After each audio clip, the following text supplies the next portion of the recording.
গৰিয়সীলৈ বহুত বেছি শুভকামনা যাচিলোঁ আৰু তাই অসমৰ ভিতৰতে অভিলেখ সৃষ্টি কৰিবলৈ সক্ষম হ'ল। আমাৰ কেম্পাছত আমি একেলগেই থাকোঁ আৰু ইয়াত গৰিয়সী 5টা দহত তাই আৰবিয়ান চি আৰৱ সাগৰত এনেদৰে সাঁতুৰিবলৈ আৰম্ভ কৰিছিলে যেতিয়া পোহৰ হোৱাই নাছিল।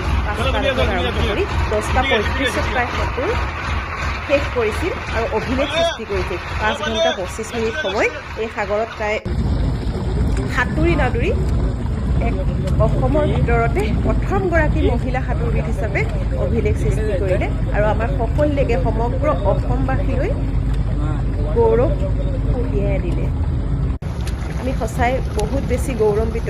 15 বছৰীয়া গৰিয়সী তাই যথেষ্ট কঠোৰ অনুশীলন নিজৰ চেষ্টা অধ্যৱসায় বলত আজি অসমৰ ভিতৰতে নাম জিলিকাই উঠিল আৰু আগবাঢ়ি গ'ল। সৰুৰে পৰাই বহুত কষ্ট কৰি তাই আগবাঢ়ি গুচি গ'ল। গতিকে আমাৰ বহুত বেছি শুভকামনা থাকিল তাই যাতে ভাৰতৰ ভিতৰতে জিলিকি উঠক, সকলোৰে হৃদয়ত জিলিকি উঠক। এতিয়া অসমবাসীৰ হৃদয়ত তাই যিহেতু জিলিকি উঠিছে, গতিকে এই ভিডিঅ'খিনি মোৰ ওচৰত আছিল, আপোনালোক সকলোলৈকে আগবঢ়াই দিলোঁ।